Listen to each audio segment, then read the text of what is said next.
척이다. 재훈이랑 재훈. 빨리 쳐. 왜? 빨리 쳐. 여전히 장난만 치며 정리를 하지 않는 재환이.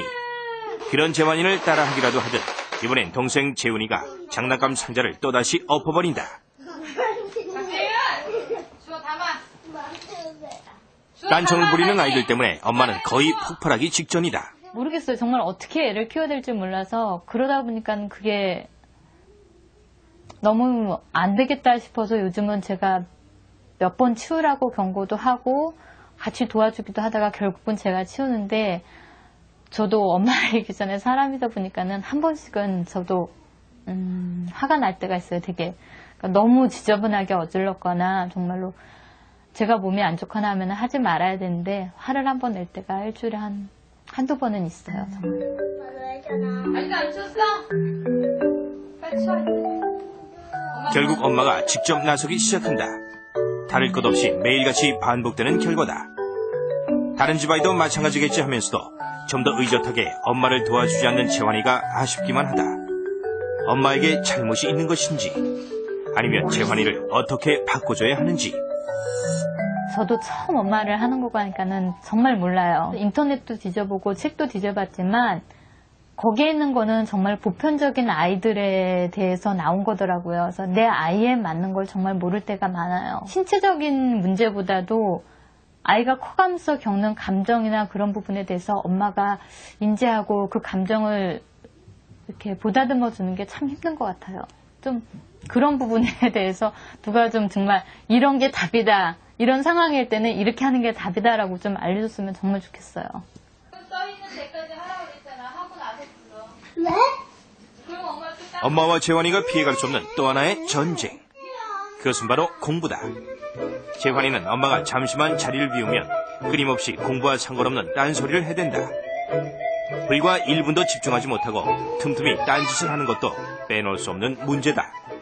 일단 해. 하고 나면 엄마가 틀린 건 다시 짚어줄 테니까. 맞아. 연필 어쨌어 주기하고.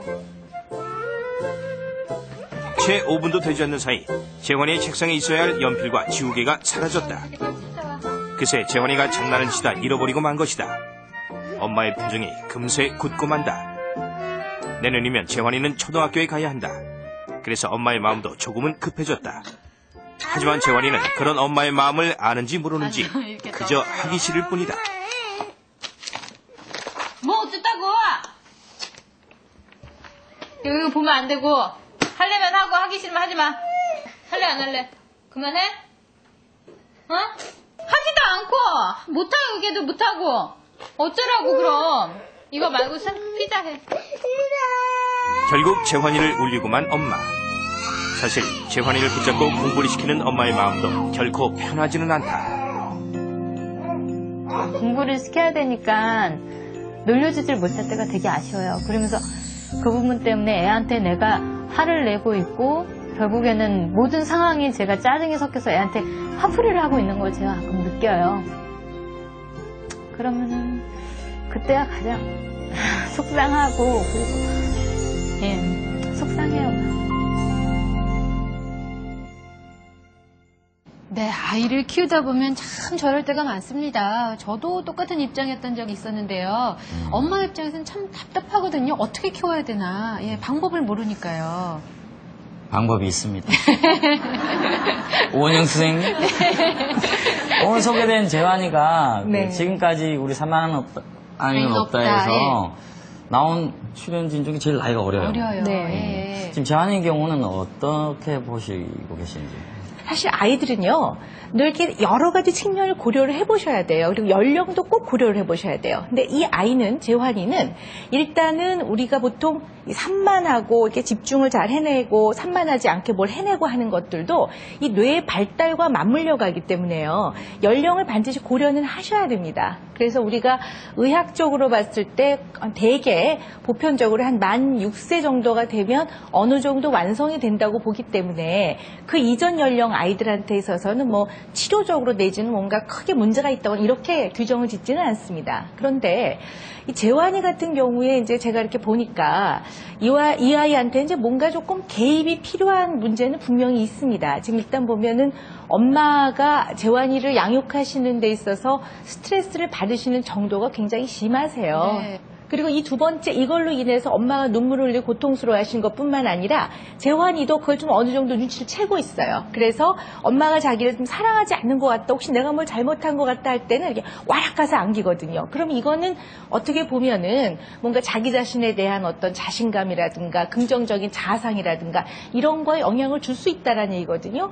그럼 이것을 또 나아가서 쭉 본다면 앞으로 평생 살아가면서 다른 사람과 관계를 맺고 자기 자신에 대한 어떤 능력을 이렇게 발전시켜 나갈 가장 뿌리가 되는 면에 있어서 영향을 받고 있다는 거니까 이건 뭔가 그냥 애들이 그렇지 뭐 그냥 이렇게 내버려 두기에는 조금 우리가 같이 좀 힘을 합해야 되는 문제가 아닌가 싶어요. 네. 네. 그리고 저희 집 애들도 그렇고 아마 방송 보신 많은 분들이 공감하실 텐데 애들이 굉장히 어지럽혀 놓습니다. 이 정리정돈 대부분 아이들도 습관이 그렇죠. 네. 쉽지가 않은데요. 엄마가 아무리 야단쳐도 재환이도 마찬가지고 네. 듣질 않거든요. 네. 이럴 때 어떻게 하는 게 가장 좋을까요? 근데 저도 이런 좀 참 많이 봤거든요. 근데 일단 어머니께 생각을 해보셔야 되는 게요.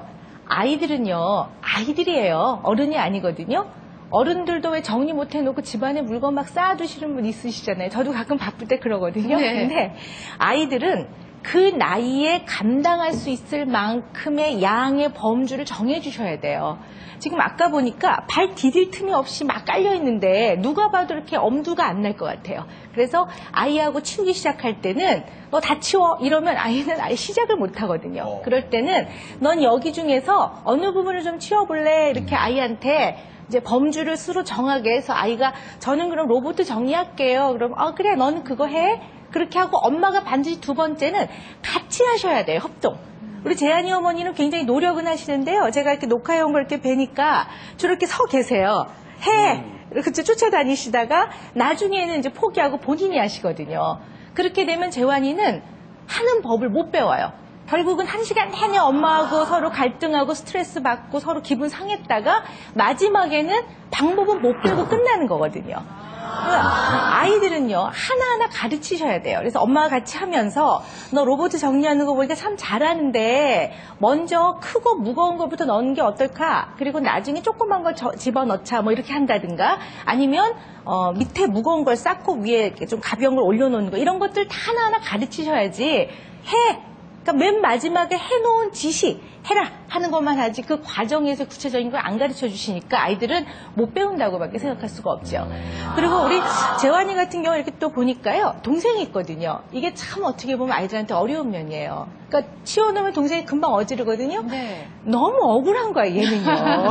그 어지른 것 중에 많은 부분은 얘가 어지른 거 아니거든요. 그러니까 엄마가 치우라고 하면 너무너무 억울하죠. 그래서 너는 어느 만큼 하고 싶니? 그래서 범주를 좀 정해주시고 두 번째는 아이와 같이 하시고 같이 하시면서 구체적으로 알려주시고